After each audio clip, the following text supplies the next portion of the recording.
Graça e paz em nome do Senhor Jesus e um abraço muito carinhoso a cada irmão, aqueles que estão aqui, que nós podemos pelo menos tocar, né?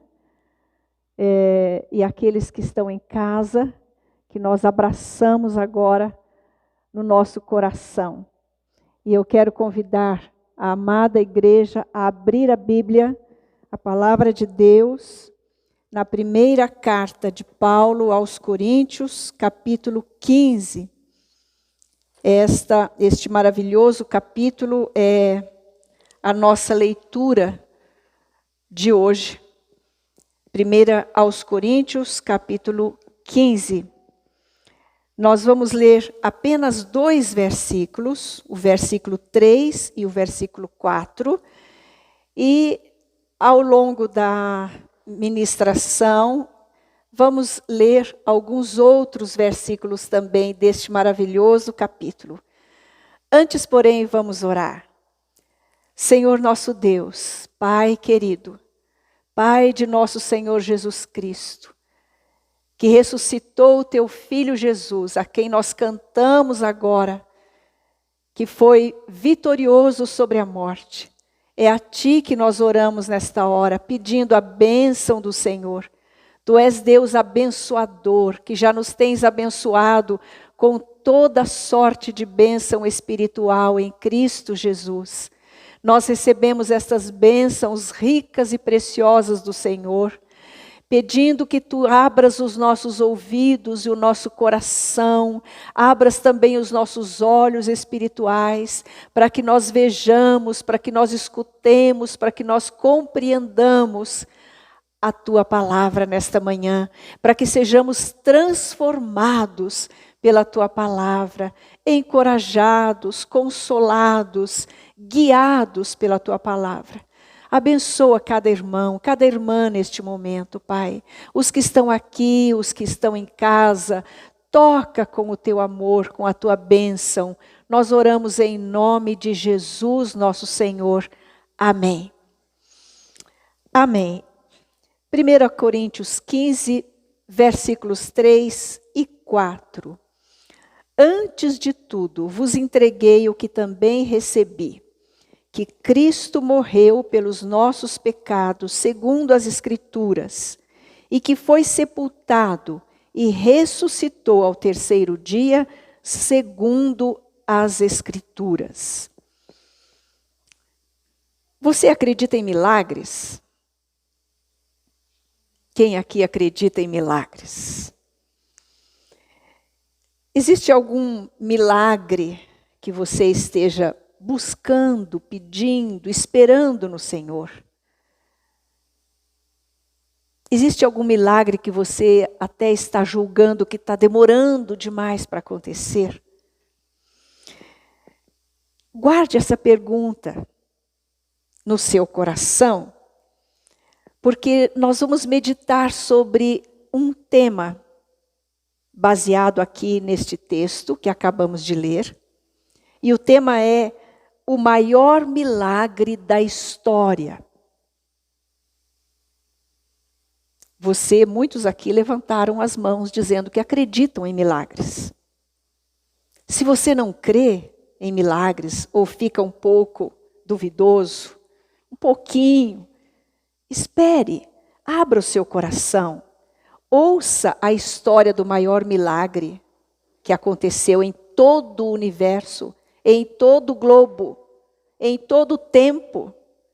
E eu creio que o Espírito Santo vai encher o seu coração nesta manhã de fé para crer mesmo em milagres. Porque você está diante, nós estamos diante do maior milagre da história. Nós cantamos vários cânticos agora há pouco, falando sobre esse milagre. Lembram-se da primeira mensagem, há 2 semanas atrás, na epístola 1 aos Coríntios, nós falamos sobre a cidade de Corinto, uma cidade pervertida, uma cidade portuária, onde tinha um templo dedicado à deusa Afrodite, voltada a desejos e a concupiscências carnais, a sexualidade, havia uma promiscuidade naquela cidade de Corinto, e ali Paulo estabeleceu a igreja de Jesus, ali Paulo trabalhou, semeou a palavra, vidas se converteram, foram transformadas, e nasceu a igreja na cidade de Corinto. Mas essa igreja sofria muitos ataques, porque a sociedade ao redor dela, a cidade era terrível. Havia todo tipo de perversão, de maldade, de pecado. E essas perversões tendiam a influenciar a comunidade dos cristãos. Mais tarde, então, diante de problemas que essa igreja estava vivendo, Paulo escreveu 2 cartas, ou pelo menos 3 cartas. Uma delas não temos o paradeiro dela, mas 2 o Espírito Santo preservou aqui. Paulo escreveu orientando, e uma dessas é esta, que nós temos aqui em mãos, primeira carta aos Coríntios. E essas orientações servem para nós também. No domingo passado, o Kiko ministrou aqui sobre o capítulo 7 desta carta, tratando sobre casamento, relacionamentos entre homem e mulher, e foi uma aula preciosa, como Paulo estabeleceu ali os princípios a respeito do convívio familiar, do estabelecimento da família. Isto foi nos colocado na semana passada. Agora estamos diante de um outro problema vivido na igreja de Corinto, com relação à ressurreição. Os gregos, Corinto estava situada ali na Grécia, então o pensamento grego era que o corpo era extremamente mau, irrecuperável, e a alma é boa. Eles criam numa vida eterna, além da morte para a alma, mas não na ressurreição do corpo. Quando Paulo pregou sobre a ressurreição em Atenas, capital da Grécia, ele foi combatido duramente. Quando ele estava, antes ainda, proferindo a sua defesa, ele falou isso, ele falou, olha, o que está pegando aqui é que eu prego sobre a ressurreição dos mortos. E aí o pessoal começou, os oponentes dele começaram a brigar entre si, foi uma estratégia que ele usou para que a situação fosse levada adiante e não fosse consumada ali. E Paulo pregava a ressurreição de todo aquele que crê em Cristo, a ressurreição baseada na ressurreição de Jesus.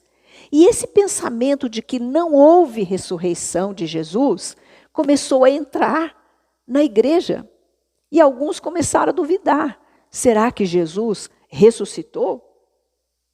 Até hoje existem pessoas, quantos, que não creem absolutamente nisso, na ressurreição de Jesus. Não creem que Jesus de fato morreu na cruz. E Paulo traz esta palavra que eu quero ler novamente para você. Olha aí no capítulo 15, verso 3 e 4. Antes de tudo, vos entreguei, ensinei para vocês o que eu recebi. Que Cristo morreu pelos nossos pecados segundo as Escrituras, segundo a Bíblia, e que foi sepultado e ressuscitou ao 3º dia, segundo as Escrituras, conforme tudo o que estava escrito. Um homem chamado Peter Wagner, um homem de Deus, escreveu um livro, deram o nome a esse livro de Se Não Tiver Amor. É um livro baseado, que explica, comenta e traz muitos estudos nesta carta de 1 aos Coríntios. E ele coloca algumas coisas que eu quero colocar aqui. Ele fala sobre como a ressurreição de Jesus Cristo é vista neste capítulo. Então eu quero fazer essa pergunta para você. Como é que nós vemos a ressurreição de Jesus neste capítulo de 58 versículos, um capítulo longo, de 1 aos Coríntios? Então, em primeiro lugar, a ressurreição de Jesus é vista aqui como um fato histórico. O que é um fato histórico? É uma coisa que aconteceu. É uma coisa que não dá para argumentar contra. Porque contra fatos, diz o ditado, não há argumentos. É um fato. E este capítulo de 1 Coríntios mostra a ressurreição de Jesus, que é o maior milagre da história, mostra como um fato histórico. Onde nós podemos ver isto? Acompanhe aqui, vai do versículo 1 até o 11, eu vou destacar alguns. O versículo 1 diz assim: Irmãos, venho lembrar-vos o evangelho que vos anunciei, o qual recebestes e no qual ainda perseverais. Por ele também sois salvos, se retiverdes a palavra tal como vou-la preguei, a menos que tenhais crido em vão. Então, a salvação dos coríntios estava ligada, dependia da ressurreição de Jesus, que era a parte, o néctar, o conteúdo da mensagem de Paulo. Nos versículos 3 e 4, que eu li 2 vezes com vocês agora, está o suprassumo da nossa fé cristã. Cristo morreu pelos nossos pecados, foi sepultado e ressuscitou ao 3º dia, e tudo isto segundo o que foi dito por todas as Escrituras. Não foi um fato desconectado do que Deus já tinha falado. Pelo contrário, a morte e a ressurreição de Jesus foram fatos que cumpriam tudo aquilo que Deus tinha dito desde o começo, desde o início, conforme as Escrituras.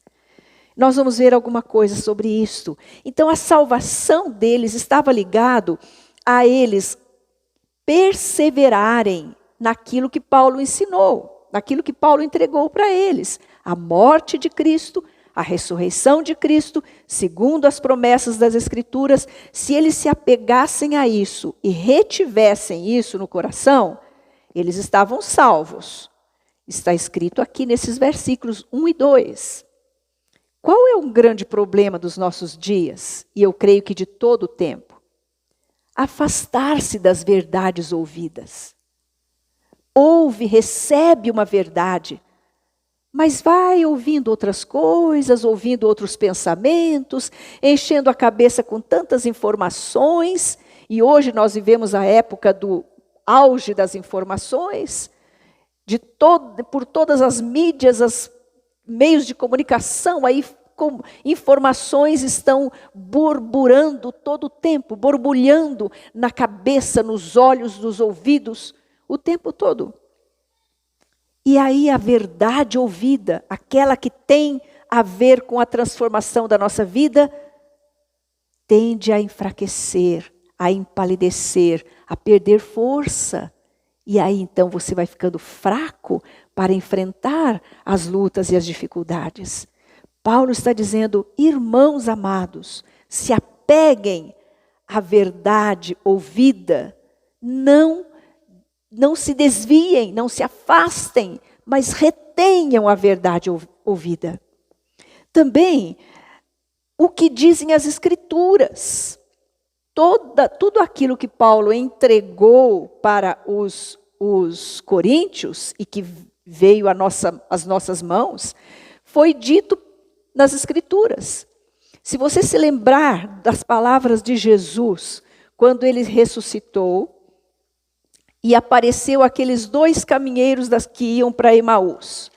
2 caminhantes estavam lá indo para a cidade de Emaús. Estavam tristes porque tinham presenciado a crucificação, estavam desolados e já era o 3º dia depois que Jesus tinha morrido e eles estavam voltando para casa. Tristes. Aí um cidadão aproximou-se deles, Jesus, e eles não reconheceram. E essa pessoa começou a falar com eles. Perguntou, o que vocês vão conversando? Como? Conversando sobre o quê? Sobre os últimos acontecimentos em Jerusalém. como Jesus morreu, e etc., e falando da decepção, da dor, da angústia. E aí essa pessoa começou a falar. E começando por Moisés, lá no começo da palavra, discorrendo por todos os profetas, expunha-lhes o que a seu respeito constava em todas as Escrituras.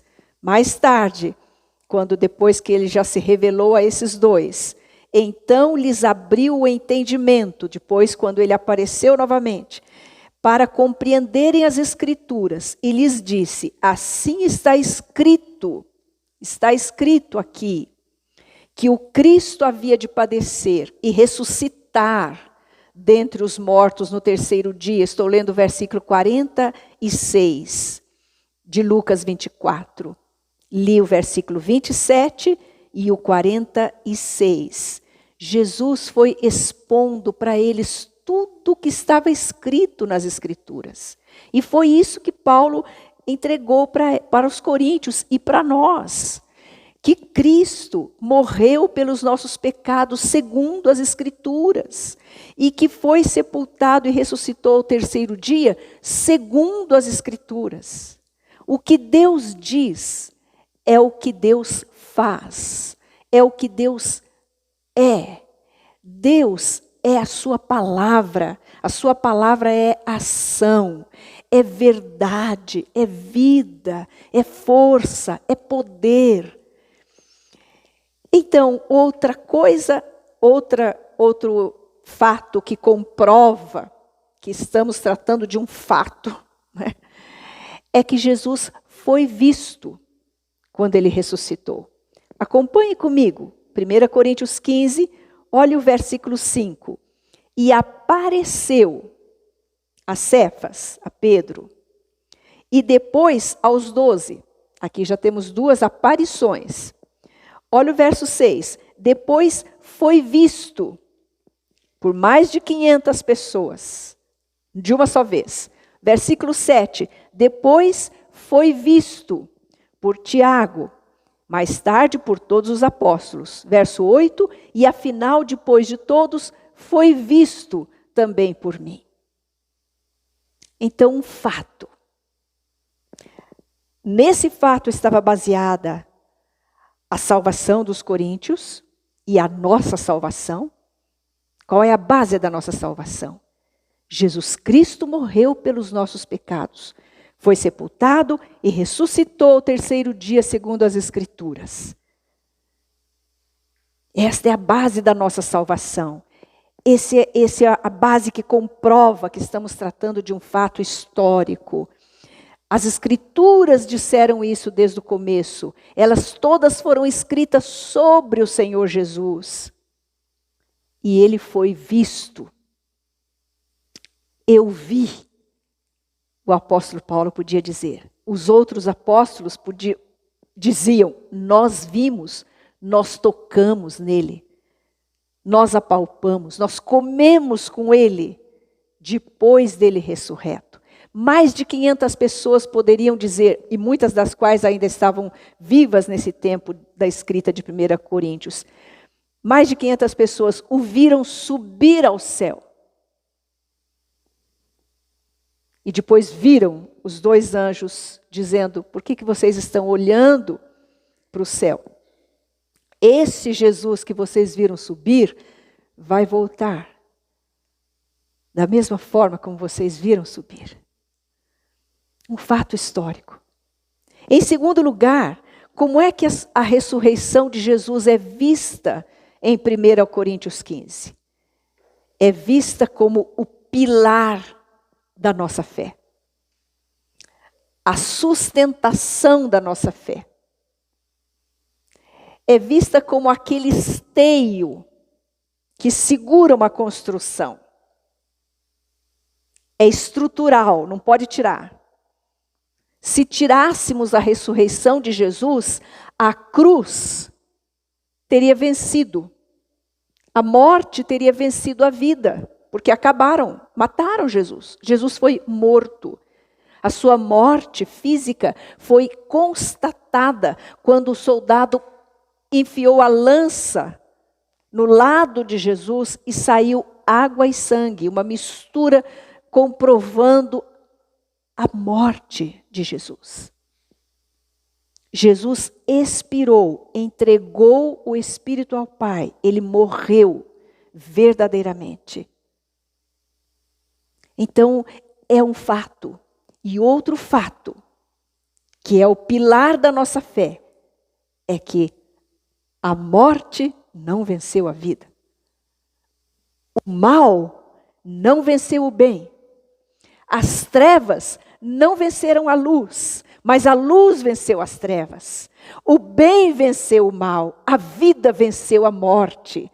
Jesus ressuscitou. E o argumento lógico de Paulo aqui, acompanhe comigo, está no versículo 14. Lá estavam dizendo na igreja então de Corinto que não havia ressurreição. Imagina, ressurreição, não existe isso. Então Paulo falou assim: se Cristo não ressuscitou, duas coisas são vãs. Vãs, ou seja, inúteis, vazias.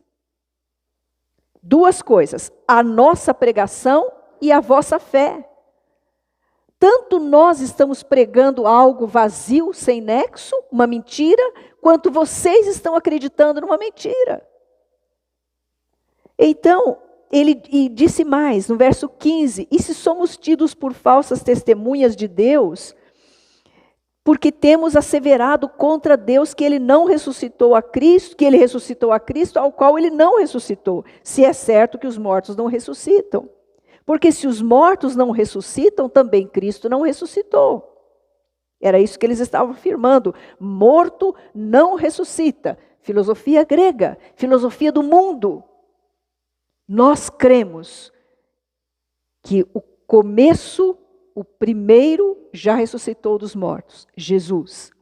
E cremos também, vamos ver isso mais à frente, que nós ressuscitaremos. Se estamos em Cristo. Amém?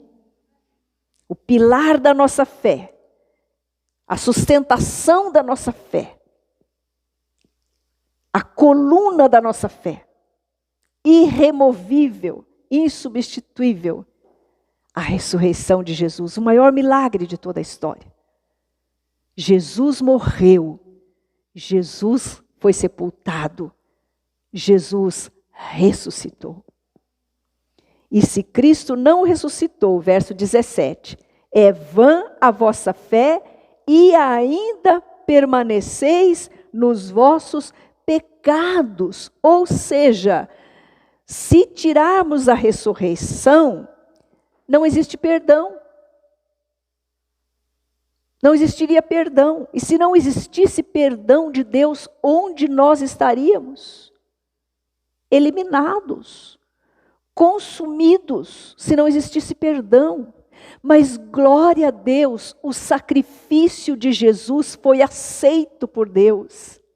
O sangue do Cordeiro perfeito foi derramado e foi aceito por Deus. Deus aceitou aquele sacrifício, porque vinha de um ser perfeito, que ao mesmo tempo sendo Deus perfeito, era 100% homem, porque abriu mão da sua glória e veio e assumiu a nossa forma, a nossa figura humana, os nossos limites humanos, as nossas dores. Ele levou sobre si os nossos pecados, as nossas enfermidades e pagou por todos eles.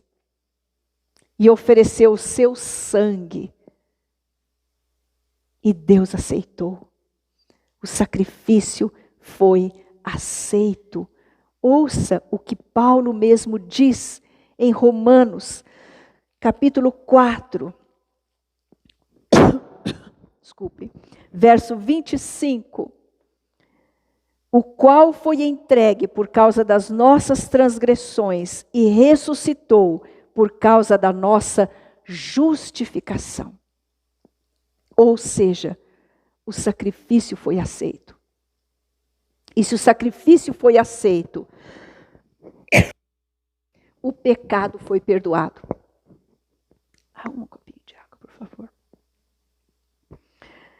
Se o sacrifício foi aceito, obrigada.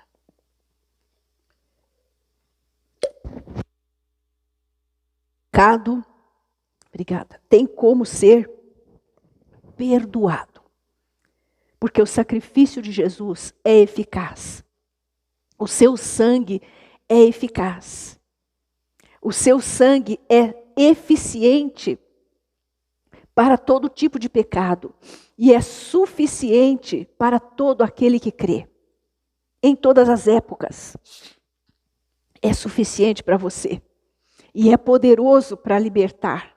É poderoso para curar a nossa alma contaminada pelo pecado. É poderoso para cortar o domínio do pecado sobre as nossas vidas e nos libertar. E nos colocar debaixo da graça. A morte de Jesus, a ressurreição de Jesus, além de um fato histórico, é também a coluna da nossa fé. Mais uma coisa, aprendemos nesta preciosa parte da palavra de Deus, a respeito da ressurreição de Jesus. A terceira coisa, primeiro, visto como um fato histórico. Segundo, visto como pilar, a coluna da nossa fé. E em terceiro lugar, como a nossa bendita esperança. Vivemos em um tempo em que muitas pessoas estão desesperadas. Esperar em quê? Esperar em quem? Alguns têm esperado na vacina contra o coronavírus. Eu soube recentemente de uma pessoa de tomar as 2 doses da vacina, contraiu o coronavírus e veio a falecer. Você deve saber de outros casos semelhantes. Obrigada. Você deve saber de outros casos semelhantes. Ai daquele que puser a sua esperança. Obrigada, irmãs. Que puser a sua esperança nestes recursos. A Bíblia diz que vão é o socorro do homem.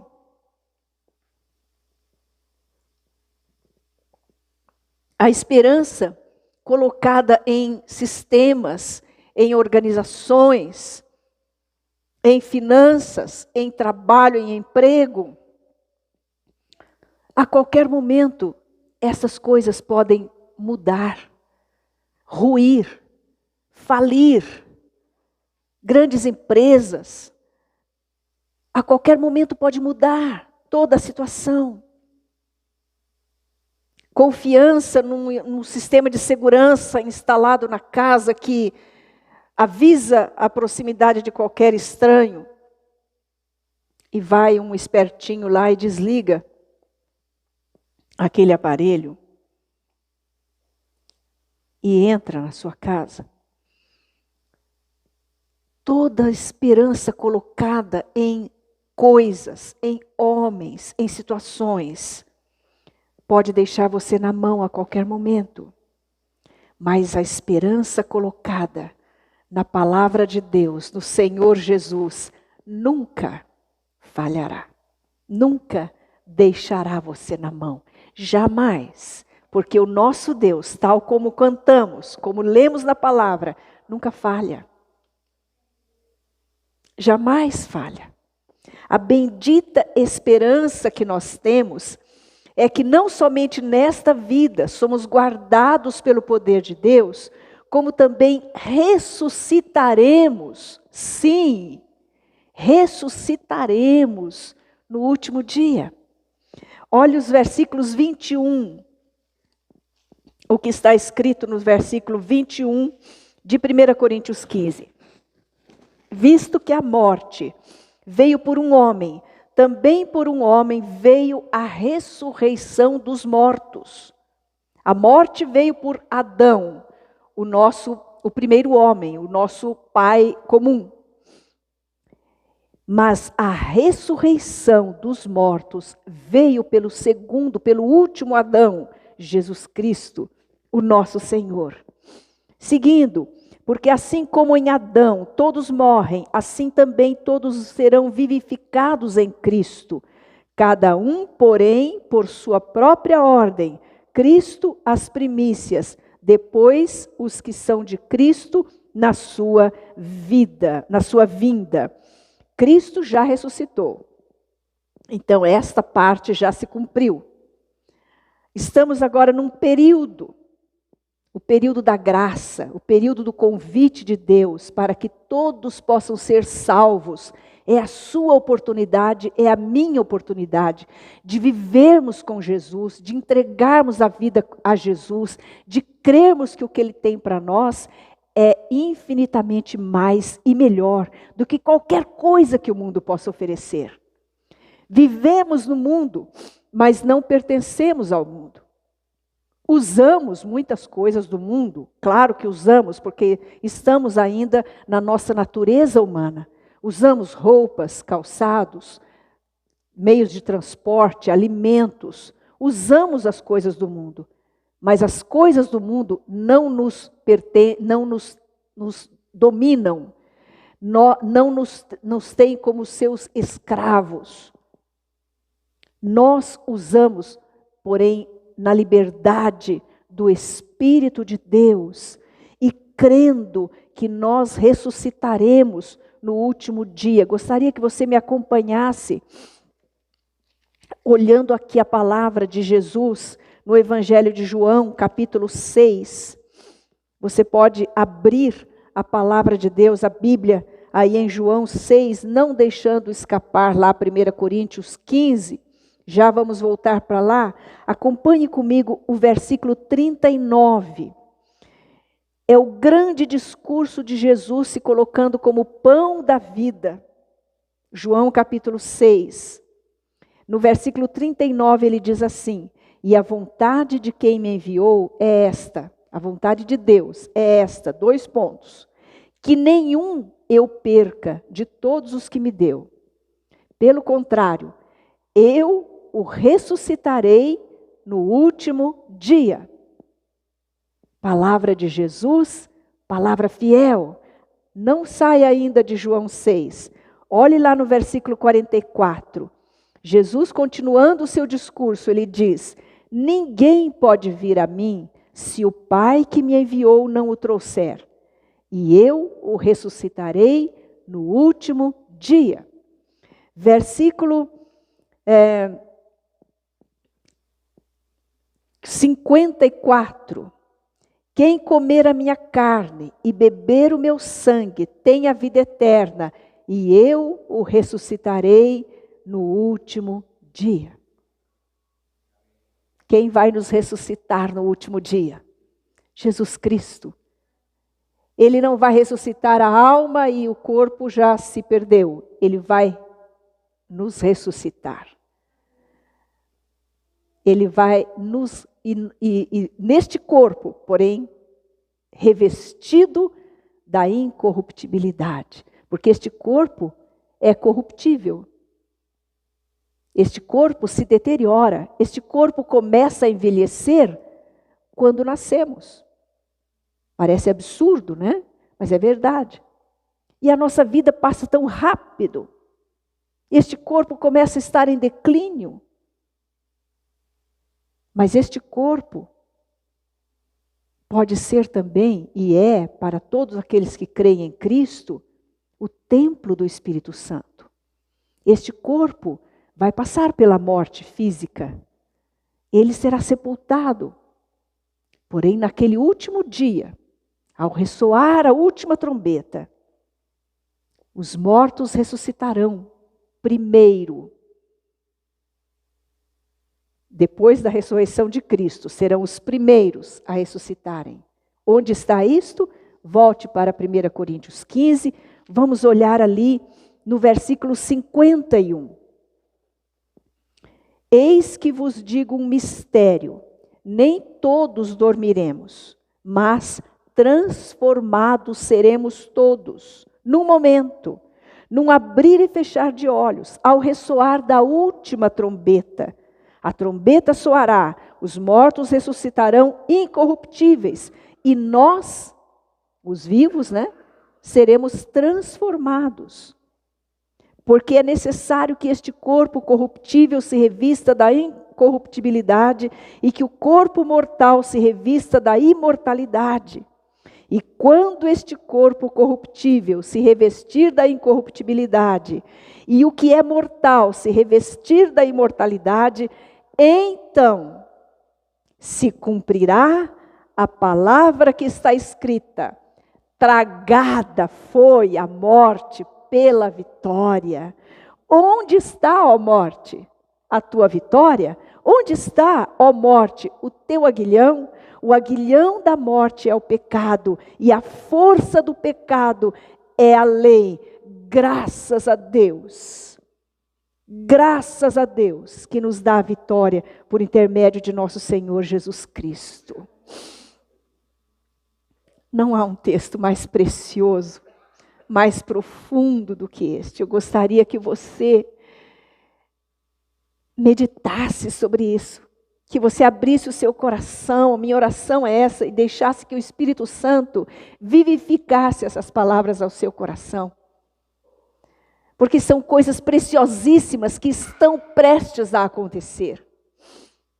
Muitos dos sinais da volta de Jesus Cristo já estão acontecendo nos nossos dias. Muitos dos sinais. Jesus Cristo está voltando, e o que é que vai acontecer? Existem ainda fatos apocalípticos que ainda se encaixarão nessa história. Nada vai faltar, nada vai retardar, nada vai adiantar, tudo será no tempo de Deus. Tempo certo. O Cronos, o tempo de Deus. E ele vai acontecer. Vai acontecer, tudo vai acontecer. E aí então, nós seremos transformados. Os que estiverem vivos nesse momento glorioso da volta de Jesus Cristo, vivo. Ele está vivo. Ele prometeu que voltaria, ele voltará. E os que já morreram em Cristo, ressuscitarão primeiro. Imediatamente depois, nós os vivos seremos transformados. Eles ressuscitando sobem encontrar-se com Jesus. Os que serão transformados sobem e estaremos para sempre com o Senhor. Há outros textos que ensinam essa verdade gloriosa. A nossa bendita esperança, nós ressuscitaremos. E nesse momento glorioso em que este corpo corruptível se revestir da incorruptibilidade e o que é mortal se revestir da imortalidade, então não vai haver mais morte. Por isso então se cumprirá a palavra. Que palavra, meus irmãos? Esta palavra dita aqui por Paulo foi retirada lá de Isaías, que a proferiu cerca de 750 anos antes de Jesus Cristo. Está escrito aqui: destruirá neste monte a coberta que envolve todos os povos e o véu que está posto sobre todas as nações.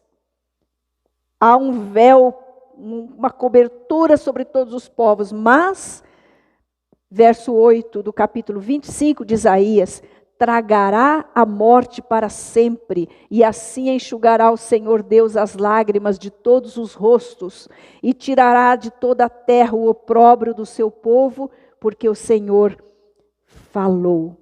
Naquele dia se dirá: eis que este é o nosso Deus, em quem esperávamos, e ele nos salvará. Este é o Senhor a quem aguardávamos, na sua salvação exultaremos e nos alegraremos. Tragada foi, ali tragará, no futuro. Aqui o fato consumado, tragada foi a morte. Tragada foi a morte, engolida pela vitória. E aí aquele cântico então, onde está a morte? O teu aguilhão, o teu ferrão doído com o qual você espetava as pessoas e as fazia chorar. e sofrer. Onde está? O aguilhão, o espinho, o ferrão da morte é o pecado. Se o pecado foi perdoado em Cristo Jesus, acabou o poder do ferrão da morte. E a força do pecado é a lei. A lei Jesus cumpriu, tirou a força, tirou o poder do pecado, tirou a força da lei, tirou o poder do pecado. A morte foi engolida, a vida venceu. E nós estaremos vivos para sempre. Qual é o grande temor de todos? Morrer. Os que estão em Cristo Jesus devem ter uma outra postura em relação à morte.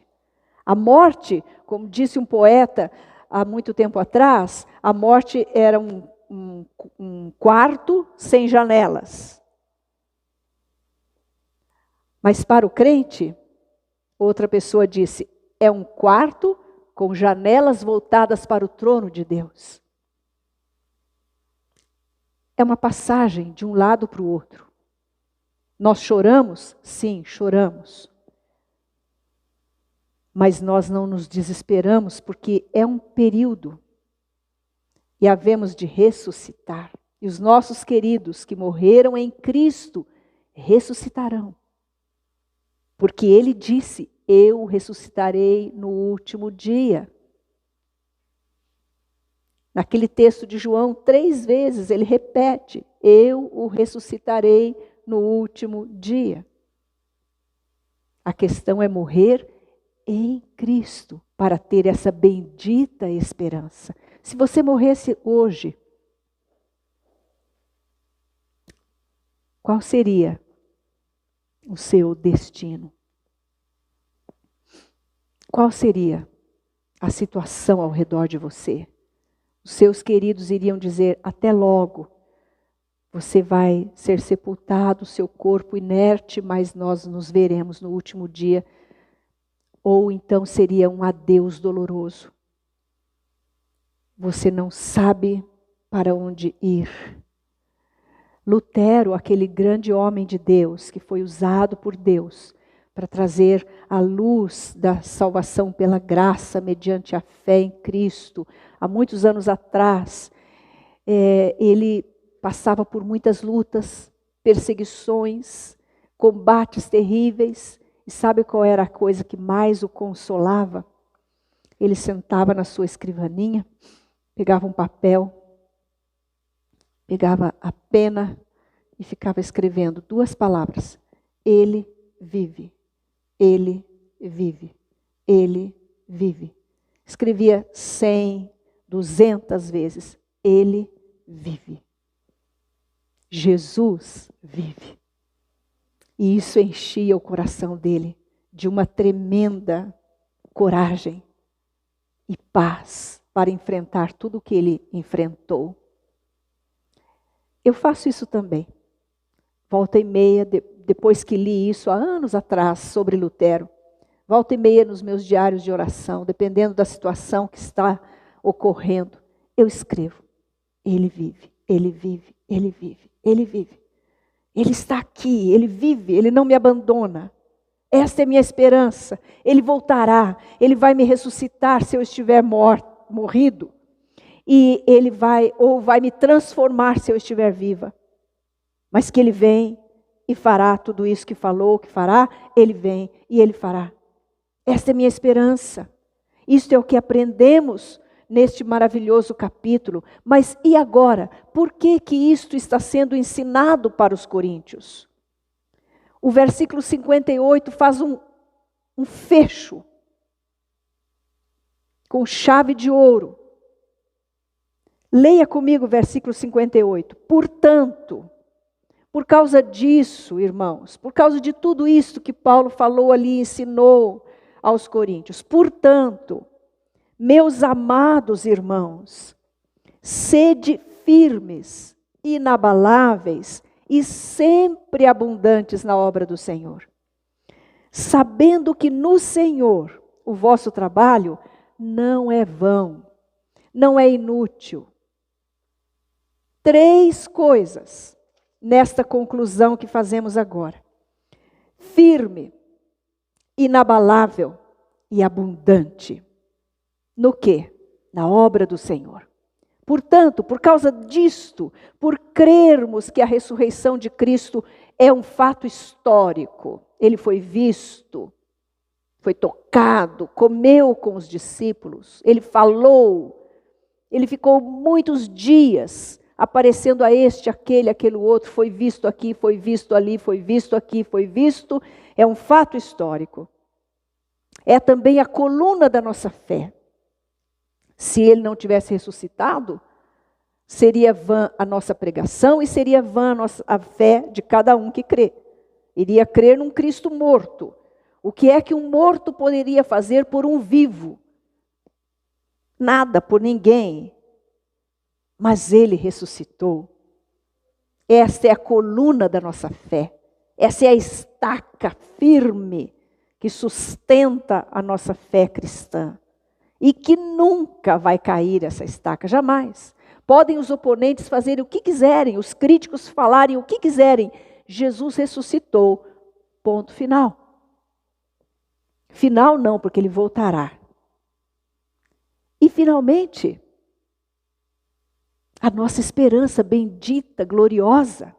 Então, por causa destas coisas, nós permanecemos firmes, irmãos.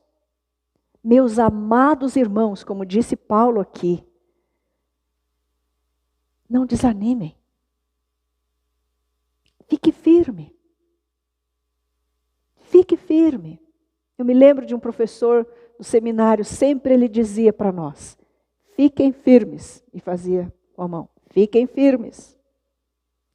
Porque há tantos que desistem. Quando eu entrei no seminário, quando jovem, éramos uma turma grande para seminário, 18 pessoas. Formamos 3 pessoas. E 2 pessoas eram da turma anterior. Só eu dos 18. Não sou melhor que ninguém, é a graça de Deus somente. Onde foram os outros? Amados, quantos começam bem? Você começa bem, com todo o empenho, eu vou permanecer. Vêm as tentações, as lutas, e você esmorece. Querido, você não precisa esmorecer, porque há alguém que segura você. Não é o pastor, não é a liderança, não são os programas da igreja, é Jesus. Ele disse uma vez que ninguém arrebataria as suas ovelhas das suas mãos. Então fique firme, creia que há alguém sustentando você em todas as lutas. Todos nós passamos pelas lutas, mas fique firme. O salmista no Salmo 125, verso 1, diz assim, que aquele que confia no Senhor é como o monte Sião que não se abala, firme para sempre. Inabaláveis, não se abale por causa da pandemia, não se abale porque a vacina só cobre tantos %. Não se abale porque acabou a vacinação, interrompeu, e agora? E não chegou a minha faixa etária, e agora? Não se abale. Não se abale por causa de sistemas de corrupções que você vê estampada dia a dia nas notícias. Não se abale. Seja inabalável, confiando no Senhor, olhando no Senhor, porque a cruz está vazia, o túmulo está vazio, mas o trono está ocupado pelo Senhor, Rei dos Reis, Senhor dos Senhores, que vai voltar para nos levar. A nossa história está nas mãos dele. Ele foi o maior milagre da história. E esse milagre estende a todos nós, porque nós vamos ressuscitar também, como ele ressuscitou. Por quê? Por que podemos permanecer firmes, inabaláveis e abundantes na obra do Senhor? Porque temos um fato histórico, porque temos uma coluna da nossa fé e porque temos uma esperança. Não estamos à deriva, não estamos perdidos. fomos achados. Somos guiados, não estamos à deriva. Estamos seguros. Ele disse, de maneira alguma te deixarei. Nunca, jamais te abandonarei. Ele disse, não se turbe o vosso coração, não se entristeçam. Credes em Deus? Crede também em mim. Na casa de meu pai há muitas moradas. Se não fosse assim, eu vos teria dito, pois vou preparar-vos lugar. E quando eu for e vos preparar lugar, virei outra vez e vos levarei para mim mesmo, para que onde eu estou, estejais vós também. Quero uma esperança melhor que esta? A de que o nosso Senhor vai voltar. A nossa vida, não importa as circunstâncias, está segura nas mãos dele. Jesus ressuscitou. Maior milagre de todo o tempo. Maior milagre da história. Nós cremos. Eu quero convidar os que creem, os que têm esta bendita esperança, para ficarmos em pé neste momento e agradecermos o Senhor. E quero convidar também você que está na sua casa a ficar de pé e a dizer conosco, juntos, não importa que estejamos distantes fisicamente, estamos juntos naquele que nos une, Jesus Cristo, pelo seu Espírito Santo. Então receba agora também o abraço do Senhor Jesus na sua vida. E as palavras de encorajamento dele ao seu coração. Eu estou vivo. Ele disse para João na ilha de Pátimos, eu sou aquele que estive morto, mas estou vivo pelos séculos dos séculos. E tenho nas mãos as chaves da morte e do inferno. Ele tem domínio sobre todas as coisas. Ele é o Senhor Todo-Poderoso. Feche os seus olhos e diga para Ele no seu coração, sim, eu creio, Senhor. Eu creio que Tu estás vivo. Eu não estou falando com um Deus morto. Eu estou falando com o autor da vida, aquele que morreu, entregou a sua vida por amor de mim, mas ao terceiro dia a retomou, porque é o autor da vida. Aquele que vive para sempre e que tem nas mãos todo o poder, todo o domínio, e que vai voltar tal como prometeu, e vai ressuscitar ao som da tua última trombeta, aqueles que morreram em fé no Senhor, e vai transformar os que estão vivos. Será um momento inenarrável, grandioso, maravilhoso, em que o Senhor nos levará para estarmos para sempre contigo. Que nós vivamos a vida aqui, Senhor, não perdendo de vista essa verdade bendita. Que nós vivamos aqui sem nos deixar abater, mas que nós nos conservemos firmes, Pai.